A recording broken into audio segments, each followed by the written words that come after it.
UKIP is now against replacing Trident. Yes, I mean, that's a debate we've been kicking around for some time in UKIP.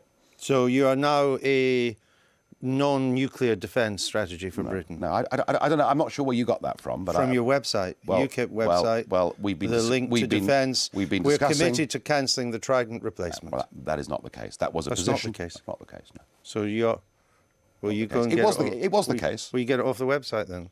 Oh, when it comes to websites, I'm not the expert. Look, it makes our job difficult. No. Are you still in favour of regularly deploying the armed forces on the streets? If necessary, yes. You are, as a regular necessary. part, because the emergency services need to be able to rely on the army forces, your website says, and they could, for example, man police stations while officers are out dealing with disorder, and worst case, provide direct support. You're in favour of that? All this thinking is, those flash riots that we had a couple of years ago came from nowhere, and everybody was astounded by the size of them and the lack of preparedness, frankly, that we had to deal with them. So this is a contingency. You would have deployed the army then? I think they would have been on immediate standby. Yes, absolutely. That situation was really very serious indeed. All right, and you want a compulsory dress code for taxi drivers? Do we? Well, it's news to me. News to me. You need to go on that website. Look, that's not on your website. That's on one of your documents. That's on putting Britain back on track. Under the last leadership and in the 2010 election, we managed to produce a manifesto that was 486 pages long. So you can quote me all sorts of bits of it that I will not know. And that is why I've said none of it stands today, and we will launch it all after the European elections. Is it still party policy to require our trains to be repainted in traditional colours? Absolutely. I've never read that. I've no idea what you're talking about. Putting Britain back on track. Well, that was a policy paper published in 2010, not UKIP policy.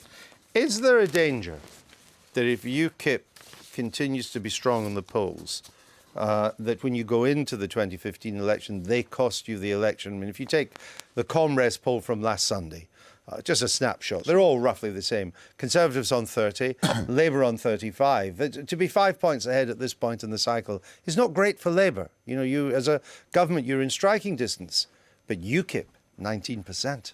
I mean, look, Andrew, I take the view, I mean, opinion polls, you know, you say they're all consistent, they're going to say what they're going to say right now. I actually think the reality for this country is, and for the electorate, is that they're going to go into the 2015 election and think about the long-term economic prosperity in the future of this country.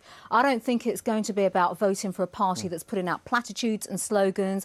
We've had FTSE 100 chief executives today absolutely slate Ed Miliband for his platitudes and slogans as well. Well, that's maybe why Labour's only on 35, but even if Labour's only on 35, you lose. If UKIP is 19. The difference is this. Andrew can ask me about specifics of policy, and I can say we're not ready yet, but at least people know what we stand for.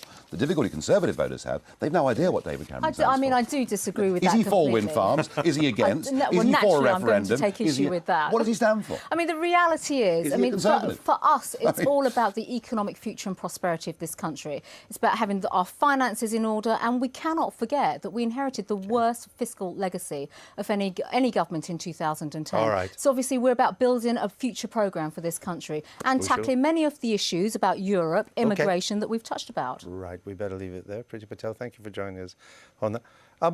What kind of uniform were the taxi drivers going to wear? Don't ask me. Don't ask me. I jolly well hope they're smart, though. Silly me to ask a party leader, about the policies of his party. No, I reject that completely. I reject that completely.